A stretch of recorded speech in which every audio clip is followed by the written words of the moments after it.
Okay, welcome everyone. Tonight we're going to be talking about Purim and actually what happens before. And I'm going to write stuff on the board. So if you can't see it, it's here also. Anyway, today is the second day of Adar. Tonight, second day of Rosh Chodesh Adar was the past 2 days. And Adar is a special month. According to the Talmud, right, the rabbis say that Misha Nichnas Adar Marbin B'Simcha. When Adar comes in, there's a lot of happiness. And in fact, the rabbis say that if you have a court case or something, you're supposed to do it in Adar.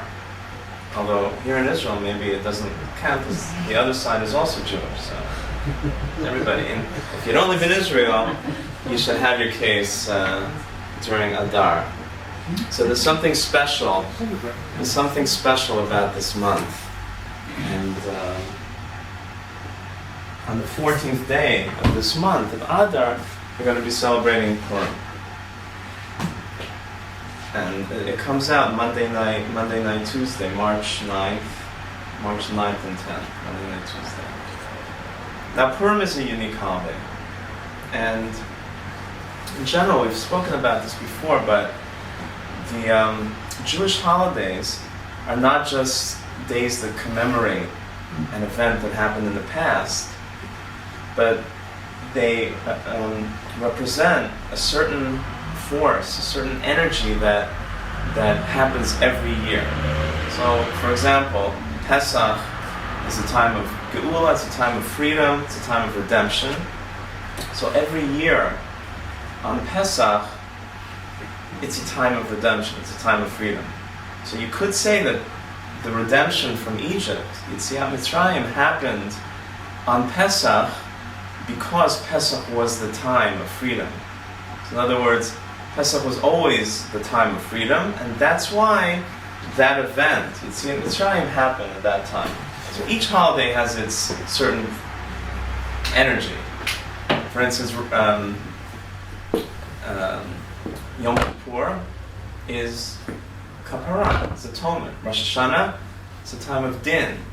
And some of these things are even, you can tell by the horoscope, like, what do you call the scales? In Hebrew, it's Maznaim. What do you call it? Maznaim, or in English? Libra. A Libra? Yeah. Libra, the scales, happens usually at Rosh Hashanah time in September. So you can tell that there's a certain energy. So what is Purim? What's the energy? What's the reason behind Purim? We know it's a fun holiday and we know things happen, parties, but there's something special. So I want to go through some of the unique things about the holiday before we try to understand what is special. Why did the rabbis decide to make this holiday so special? Well, the first thing is that it is a rabbinic holiday. Obviously, it happened after the biblical time. Right? It happened after the first Beit HaMikdash was destroyed, when the Jews were. It's not even clear exactly when it happened. There's no date in the Megillah, which is also significant. Like it can happen. It's sort of there's no date, meaning that it's a story that is for all generations, not a specific thing. But it happened at some point, either when the Jews were still in Bavel, after the first temple was destroyed, or when they came back already at that particular time. It happened in Persia, but it's a rabbinic holiday. There are only 2 rabbinic holidays that we have. Purim is one, and the other one is Hanukkah, right? I'll write it down. The reason it's significant is because there were many holidays. There was actually a book in Talmudic times that listed all the holidays, all the days where you're not allowed to fast, you're not allowed to say, you don't say tachanun, certain prayers. And there were many, many holidays that were listed in this, but somehow only 2 of them made it big. It was Hanukkah and Purim, so there must be something special, some special reason. Another thing is that it has nothing to do with Israel. It happens in Persia. There's no mention of Israel in it. There's nothing. Nobody comes from Israel, goes to Israel. The assumption is that one of the provinces that was in the decree that they're going to be destroyed was Israel, the Jews living in Israel, because it was under Persian rule. It has its own book, right? Hanukkah, there's no book that we read. There's no Megillah Hanukkah. There's a Sefer Maccabeim, which is not part of the Tanakh. It's a book that Apocrypha came afterwards, and it's used more as a history book, but it's not a religious type of text. But Purim has its own book, right? Megillah Esther. Now, the book in it's part of Tanakh, but really it's very different than any other books in Tanakh. It doesn't really. It's not a book that teaches us anything. It's not like the other Nevi'im, the other prophets. They all have a message. Even Kohelet, Mishlei, these are books of wisdom. Even Ruth is very geared towards teaching a lesson about about Gerim, about the genealogy of King David. But Purim, it seems to be just a really good story. There's no really lessons that we're learning from it. And there are lessons that we learn from it, but there's no moral things. It's maybe a lesson of how to deal with the Gentile governments. So it's a very different book. I mean, it's strange that it's so much importance is attached to it. I mean, we have to go to the synagogue and hear it read at night and in the day, and you can't miss a word, and it's very intense. But it doesn't seem like a book that would be so intense. In fact, God's name is not even mentioned in the Megillah at all. No mention of God. Actually, it's not even clear that there's a miracle in it. I mean, Hanukkah, the story is they had a little bit of oil and it lasted for 8 days. Purim, there's no real miracle. The Jews are saved, but they're saved in a very normal way. In fact, they're saved through the Gentiles. Right? Achashverosh is the one who really kills Haman. Esther works through him, and Esther, who's the heroine, like the Jewish heroine, she ends up intermarrying with a non-Jewish king, and it seems like she ends up staying with him after the story. It doesn't say that after the story Esther got divorced and married a rabbi and had 10 children. It doesn't have such a happy ending, right? It's a sad ending. In fact, the Talmud tells us there are 7 women who through their sin, in other words, through their sin being with the Gentiles or whatever, they saved the Jewish people. And Esther is one of them. So if you were the rabbis and you were gonna pick a book that all the Jews were gonna read once a year, why would you pick a book where the Jewish girl ends up with the non-Jewish king and they live happily ever after? It doesn't make sense. So there's got to be a good reason for them to want to do this. So it's a book, and really no miracle.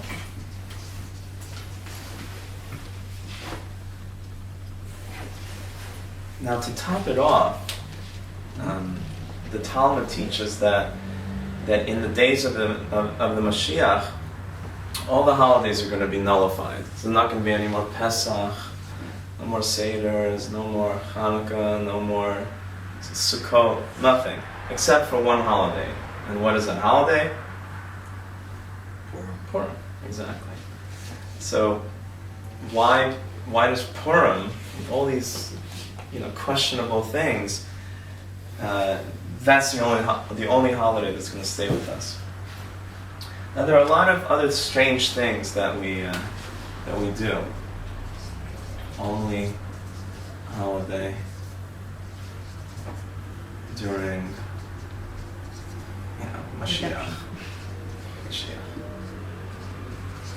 Now there are strange things that we do on this holiday.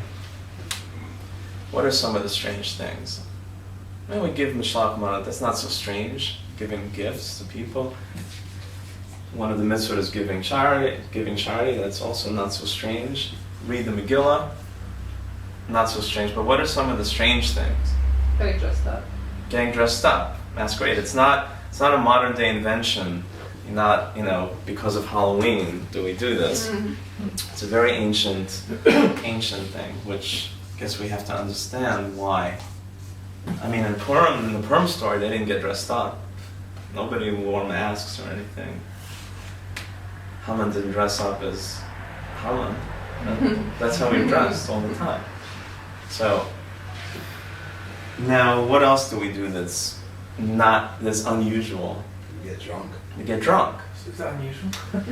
For some people that's not unusual, but for most people, for most Jews, it's unusual. And it's not just a custom. It's really a halacha. It's a halacha. It's in the Talmud. There's an obligation for a person to get drunk. How drunk should he get? What? Until he can't tell the difference between Arur Haman and Baruch Mordechai, cursing Haman and blessing Mordechai. That's pretty smashed. So you have to get drunk. That's unusual. Any other unusual things?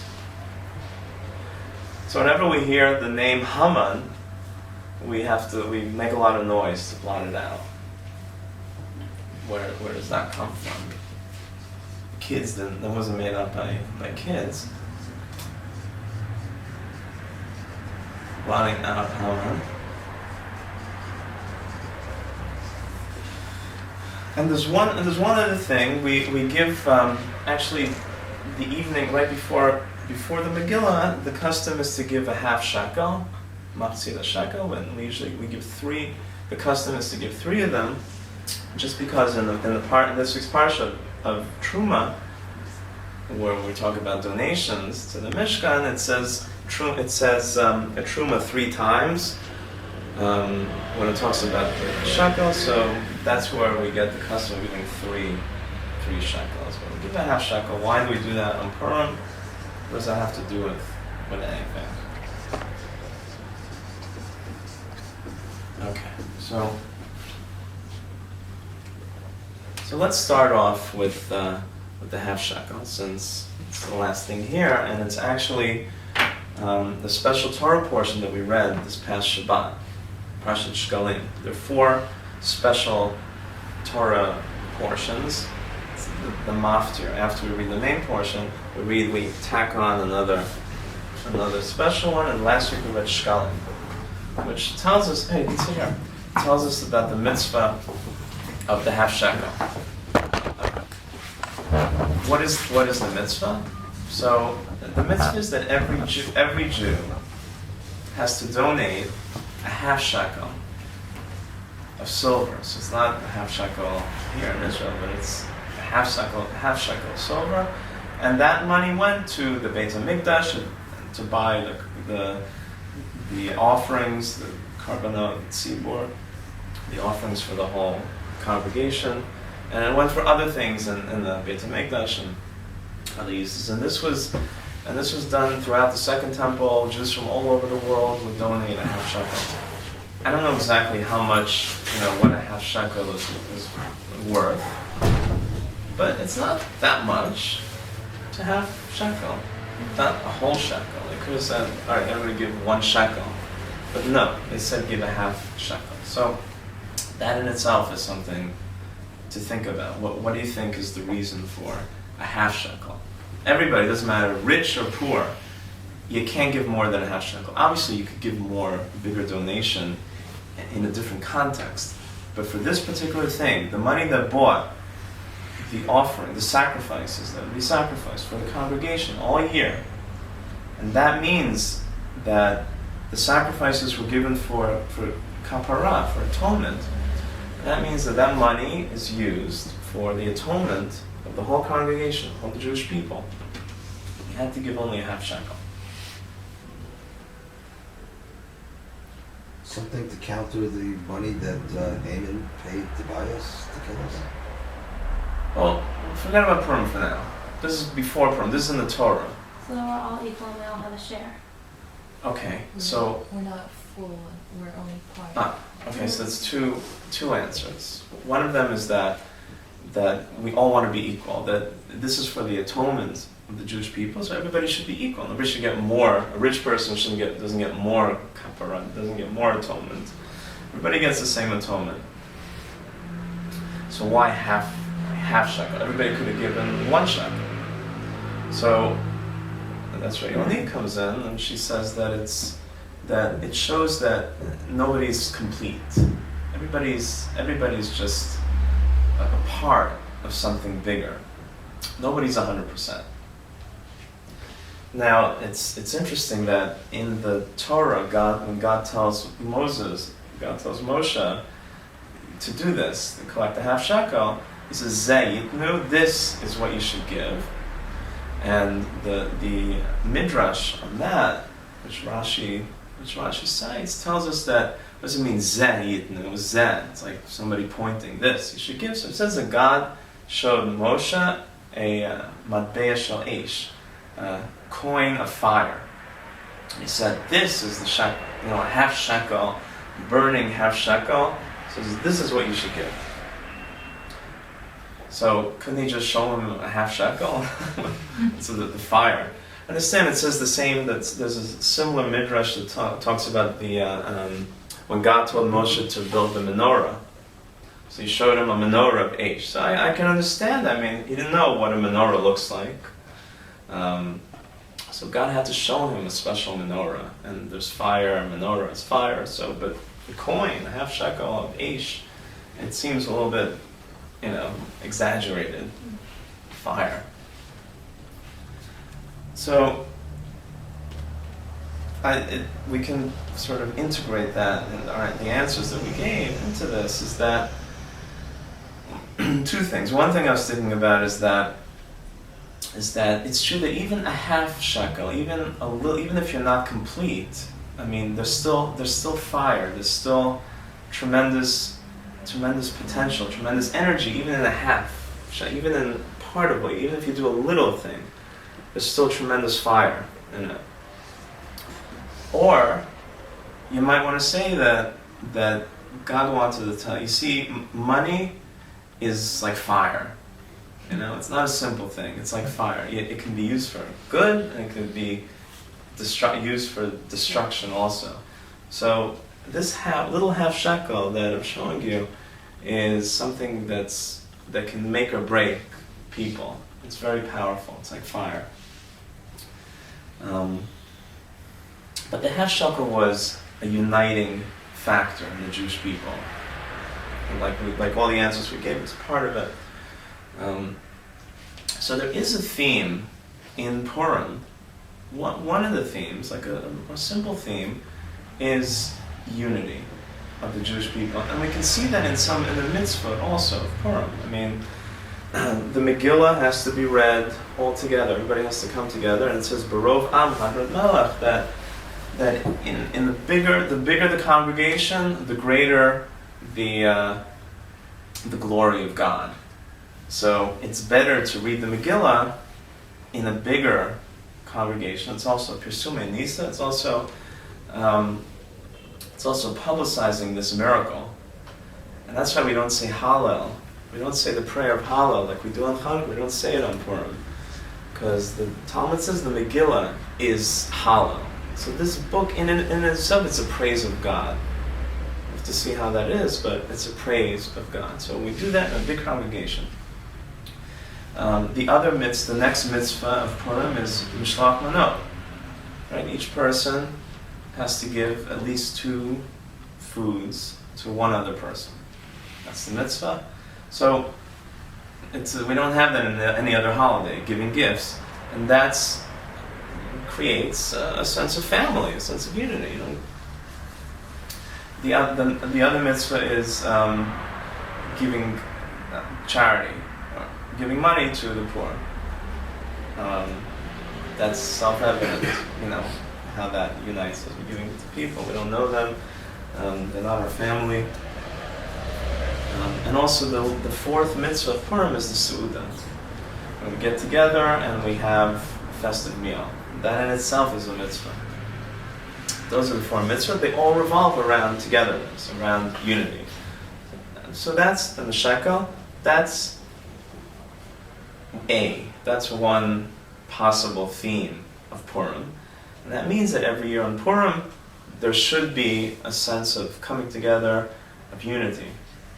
Also, parenthetically, one of the reasons we reach Shkalim at this time is because this is when Rosh Chodesh Adar, in the beginning of Adar, they would announce, the treasury would announce, we're getting ready to collect the half shekel.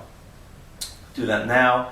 On the 15th of the month, they would make another announcement, a more forceful announcement, and then I think on the 25th they already start breaking arms to get the money.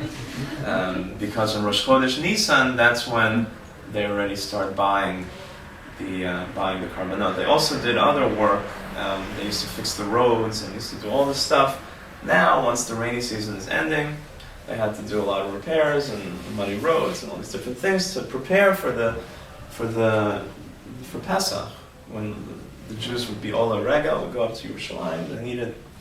So this is a maintenance time also. So that's one possible theme, unity.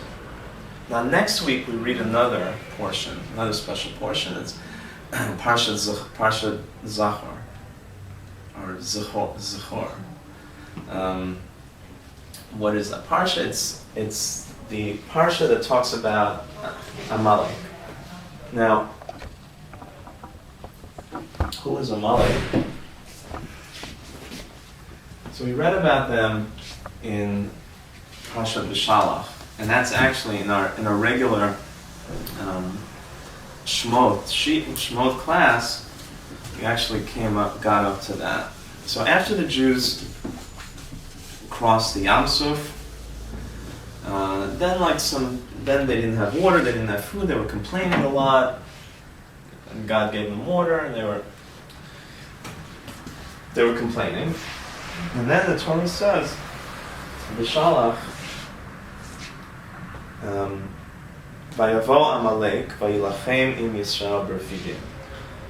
Amalek came and attacked the Jews, fought with the Jews in Refidim. So the Midrash already talks about Refidim, Rafa, Yadai, their hands, the Jewish hands, got weak and causes complaining and everything, and that's when Amalek attacked. So Moshe tells Yoshua, go out, get the army together and fight against Amalek. And Moshe was standing up on a mountain, whatever, with Aaron and Hur. They all went up on this mountain. V'hayak hasher yarim Moshe yado v'gavar Yisrael. When Moshe would raise up his hands, the Jews would be winning. V'chasher yaniach yado v'gavar Amalek. And when he put down his hands, like yaniach, like to rest, he rested his hands, then Amalek started. You can imagine, like back and forth. Bidei Moshe kvedim. Flowers. Okay. Here? Yeah. That's okay, we'll edit that out. So, That's alright.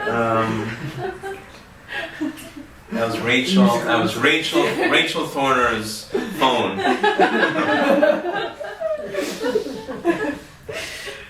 And then it says, Videi Moshe kvedim, and Moshe's hands were heavy. So what did they do? ויקחו אבן וישימו תחתיו, וישב עליה, וארון וחור תמכו בידיו, מזה אחד, ויהי ידיו אמונה עד בוא השמש. So they gave him a rock, he sat down, and Aaron held one of his hands up, and Hur held the other hand up. So they stood there and supported his hands, because his hands had to be up. And then in Yeshua was able to defeat Amalek. And then it says, Vayomer Hashem Moshe, Ktov Zod Zikaron B'Sefer. Write this down as a remembrance in the book. I guess in the Torah. We have the same thing in Devarim, which is Moshe's, restatement of the Torah. Is it a Mishnah Torah, repetition of the Torah? So there in Parshat Kitetse, we have this Parsha of Amalek. That's the one we're going to be reading in Shul in 2 weeks, right before Purim. Ki macho emche et zecher Amalek mitachat hashamayim. So write this down, that I'm going to erase the memory of Amalek from beneath the heavens. Vayiven Moshe Mizbeach, vayikra shmo Hashem Nisi. Moshe built a Mizbeach, and he called it Hashem is my miracle. Vayomer, and he said, Ki yad al keis yad, because the hand of God, the hand is on the throne of, like I put my hand on the throne of God. It's a form of swear. Like I swear, I put my hand on the Bible, I put my hand on Keis Yad. Milchama la Hashem ba'Amalek midor dor. That God will make war on Amalek forever, for generations. It says, Ki yad al keis. Yeah, that's the name of Hashem. That's one name of Hashem. What's case? What's al case? What's case? Okay. What's a case? That's a keys. What's a case? Cover, could be kisei. Could be kisei. So it could be a kisei if there was a hay. Kesarucha. Okay. So the Midrash says that God's kisei, God's throne, is not complete. That's why there's no hay. There's no hay there. As long as Amalek is around, as long as this war is Amalek, God's throne is not going to be complete. That's why the hay is missing. So what is that? What does that mean? God's throne. It's not going to be complete. Why can't God well, first of all, what is God's throne? And why can't he complete it? Why does he have to? He's stronger than Amalek. He needs Israel to complete it. Okay. That could be. He needs his nation. It could be. It says Milchama Hashem b'Amalek, but it seems like God is fighting. But it could be that it's our job to complete God's. That's a good explanation. It's our job to sort of complete this battle, and that's why there's a mitzvah to Timchet Zecher Amalek.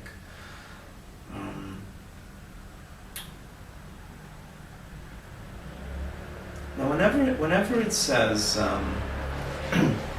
it talks about what is a throne. What is a throne? God's throne. Kisei HaKavod. We always hear that. So, a throne is something that you sit on. That's something that you sit on. Right? So there's something above. There's something on top of the throne. So, in the world of Kabbalah, the throne is some way that God, who is above the throne, interacts with the world. Just like the Merkava. The Merkava is a chariot. That's also a famous sort of symbol in Kabbalah. Right? In fact, the whole way of prophecy is called Masa Merkava. The way of this Merkava, this chariot, which you're not even supposed to. Nobody knows. You're not supposed to teach it. And in fact, all prophecy came through the Kruvim. There were these two figures that were on top of the Aron.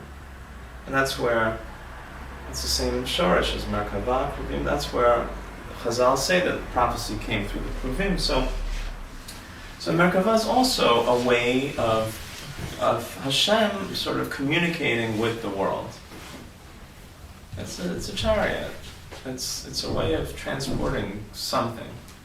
And the kisei, this chair, is also something that is in between, like the ground, us, and something that's above it. Is the throne and the chariot synonymous? No, it's two different things. Or maybe it's the same. I don't know these things, but whatever it is, it's something that represents God's interaction with us. This is how we communicate. We sort of understand God. We don't understand God, but we understand, at least maybe we can begin to understand His chair, what He sits on, and obviously I don't mean sit on like a human body, but we can understand the person, but we can understand the furniture. You can go into a beautiful mansion and you don't know the owner, you don't know anything about the owner, but you can see from the furniture, you can understand a little bit of his taste, how much money he has, what style he likes, and you can sort of communicate with, you get closer to the owner just by his furniture. So maybe in a way, that's a way to understand this throne, this kisei hakamod.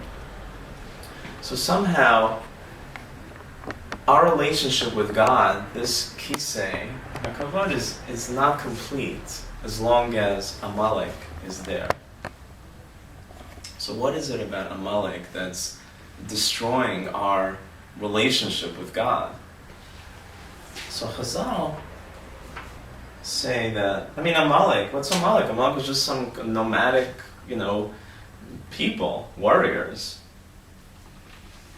But in the eyes of Chazal, Amalek is much more than that. So,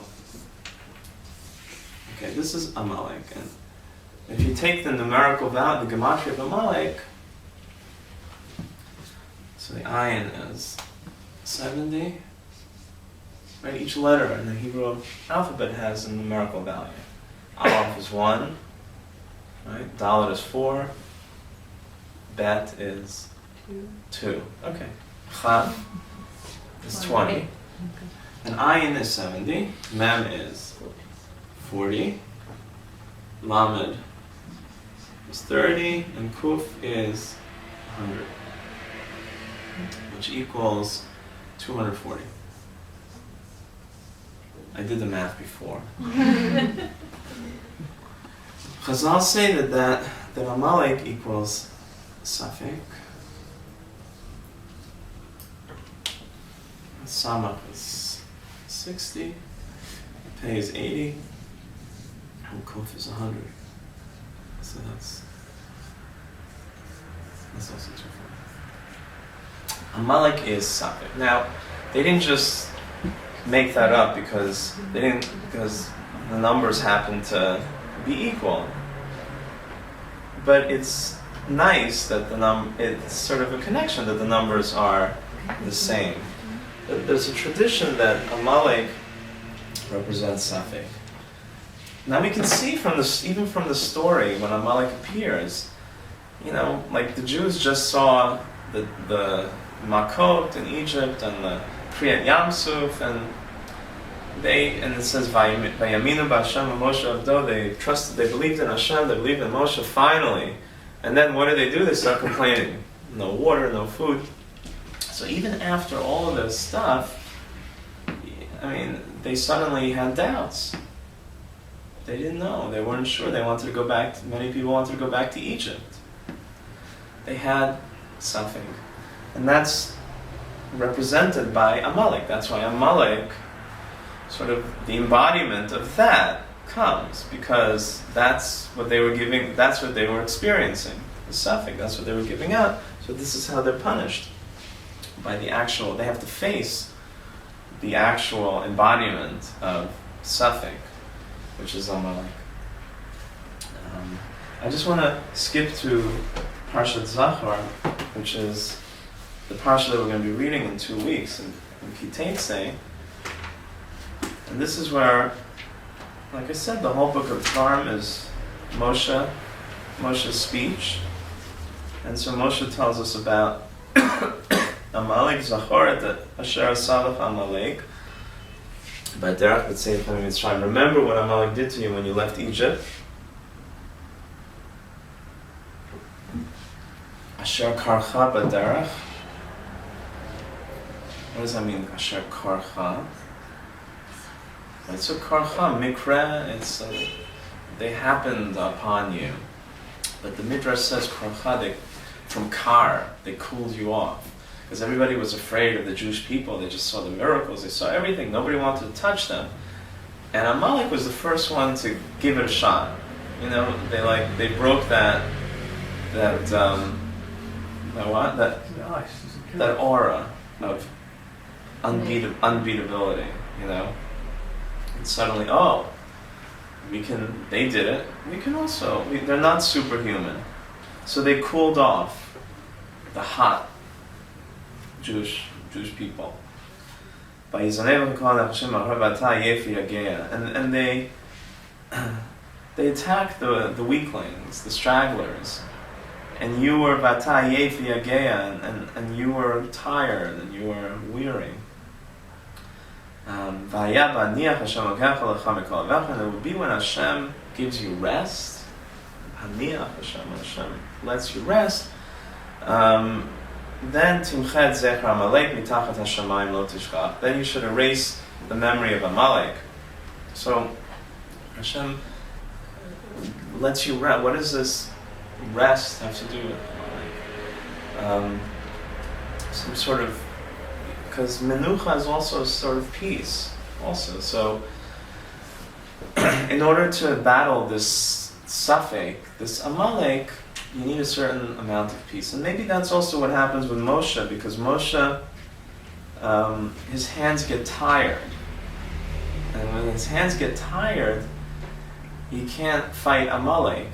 This sort of tiredness stops you from clearing things up, from clearing up all your problems and all your doubts and all your speaking. So what did they have to do? They had to support.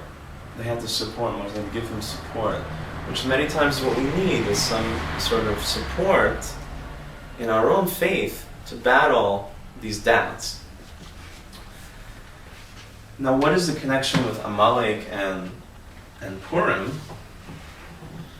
So the simple one is that Haman is, according to the Midrash, Haman is from Amalek. So that's one connection, that the embodiment of Amalek was there trying to destroy us. But Amalek is suffix, like we said. And then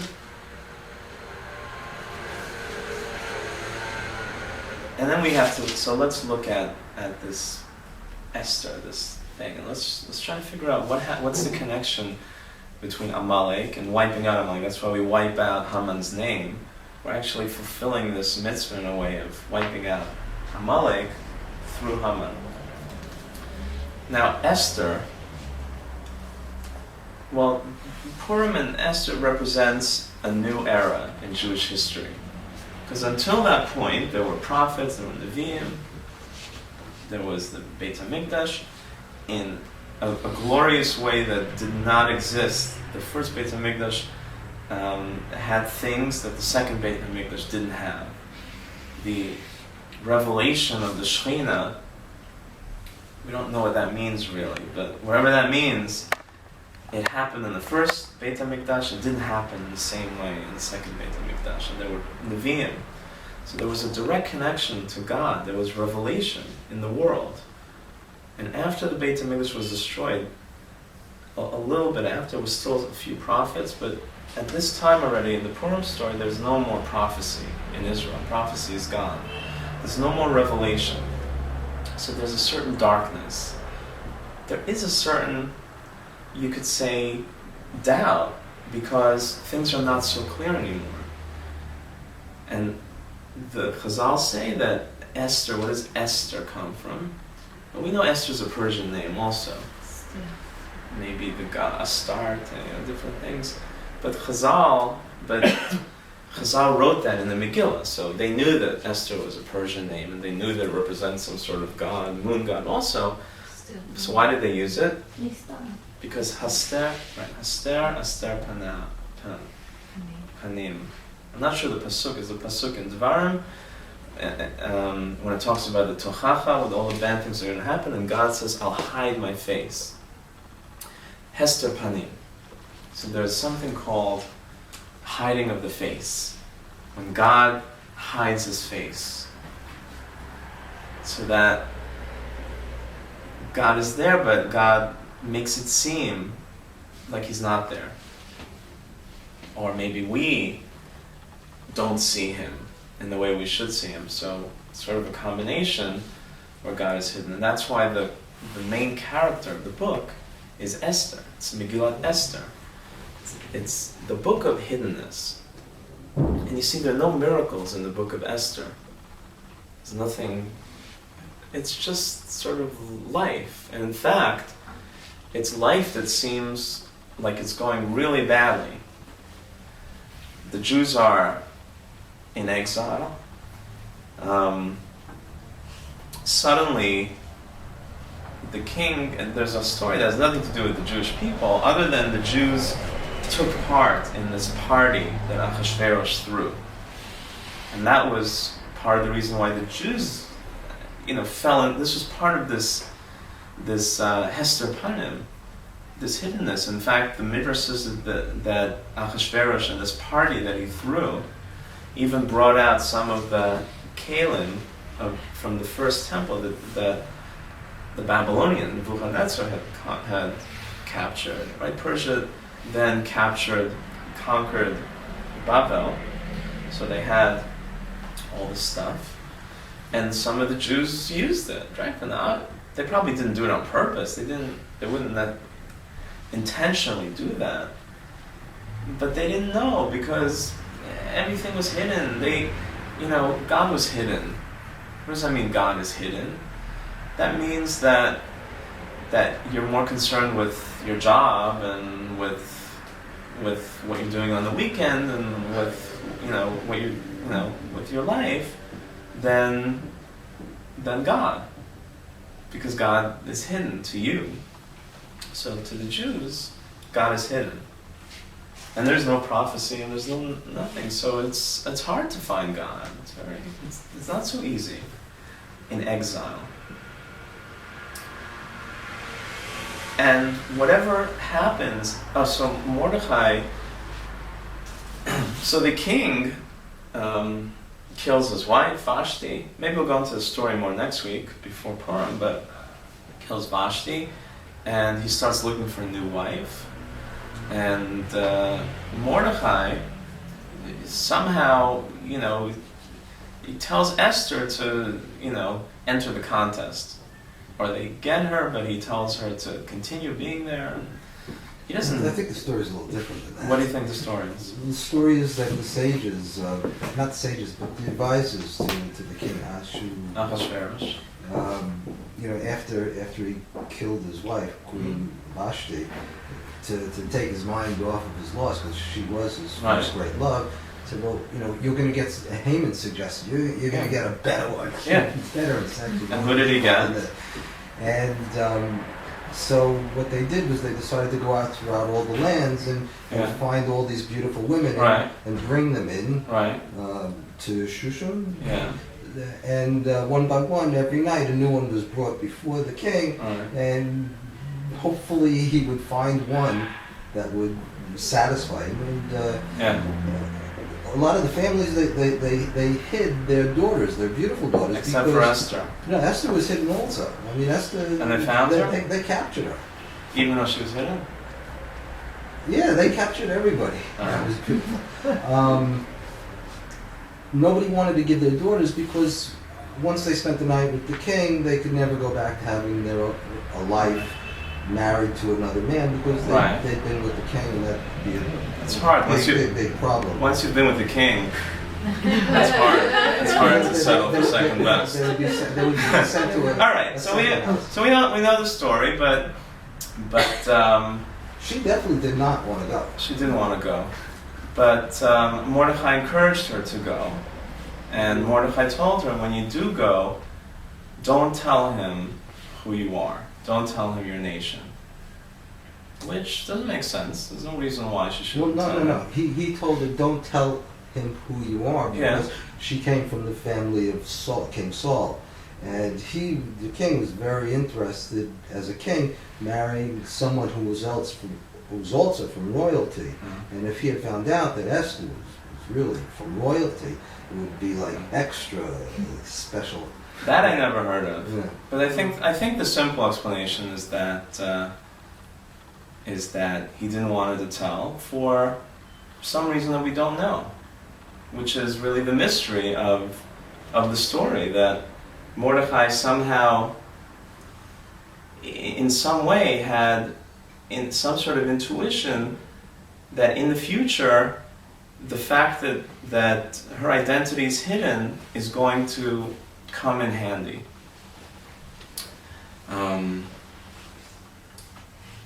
And as the story unfolds, there are other little things that come in. For instance, there's a plot against Ahasuerus by two Persians, who Mordechai happens to overhear because he was in the court.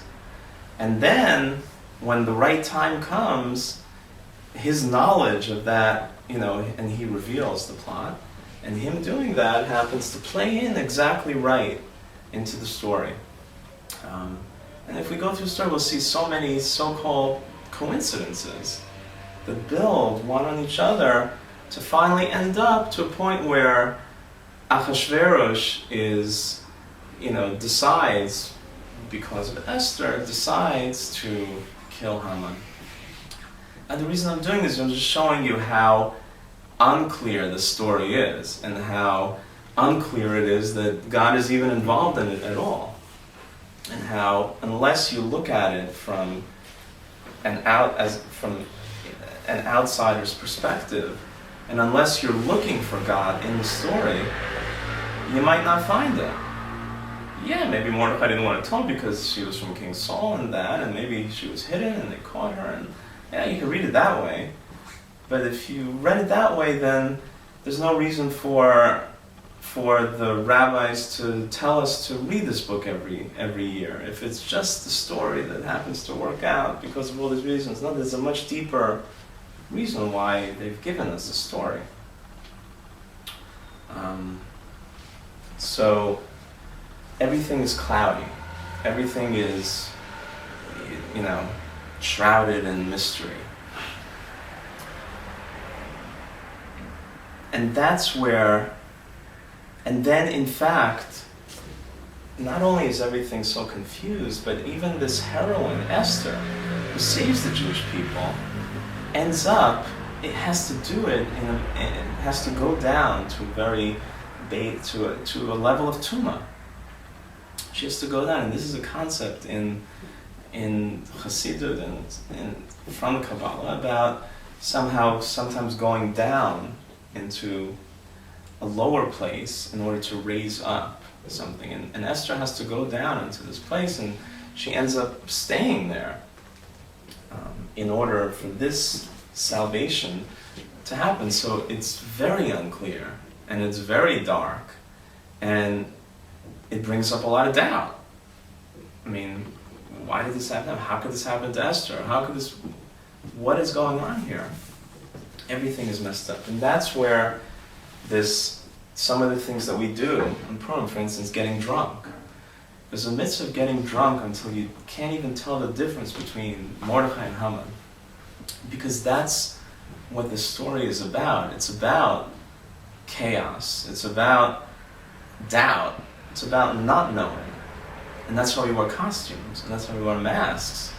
Because the story is about Hester Purim. It's about God's face being hidden. Everything is hidden. Nothing is clear. What do people discover God when we drink a bit. That's possible. And that's where, The truth comes out. and that's where Amalek comes in. That's where this Haman, this Amalek comes in, because that's doubt. That's the theme. That's the theme of this, is that there's tremendous doubt, there's tremendous chaos, there's just cloudiness. And out of all of that comes this clarity suddenly. And at the end of the story, at the end of the Megillah, the Megillah says, Kimu v'kiblu, that the Jews accepted, there was a revival, there was a Baal Tshuva movement in Persia. The Jews accepted the Torah, they re-accepted the Torah, just like they did at Sinai. They had a revival, born-again Judaism in Persia. And many of the Persians converted to Judaism. So there was some sort of, out of all this chaos, out of all this horrible stuff, this suffix, this doubt, came a tremendous revival, came a great light. And the ultimate, and this holiday leads up to Pesach, because Pesach is the ultimate redemption. That's when everything is totally clear. That's when Hashem revealed himself, right? In the Haggadah we read, and the last plague, Hashem says, Ani v'lo mala, I'm going by myself. I'm going to reveal myself in all my glory. And then of course Shavuot, 7 weeks later, we have an even greater revelation. So Purim is a transition holiday. It's a time of tremendous doubt, which then leads to a resolution, which after that leads to a total revelation. It's a time, I just want to make one more comparison, because Chazal compare Purim to one other holiday. And do you know what holiday they compare Purim to? You'll never guess unless you know it. What? Yom Kippurim. Yeah. Okay. Maybe it wasn't that hard. So Purim,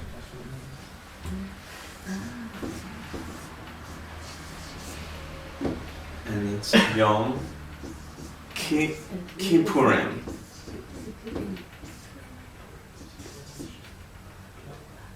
Like, you can read it, Yom Kippurim, we know it's a day, but totally it's Yom Kippurim, like a day like Purim. What does that mean? How is Yom Kippur like Purim?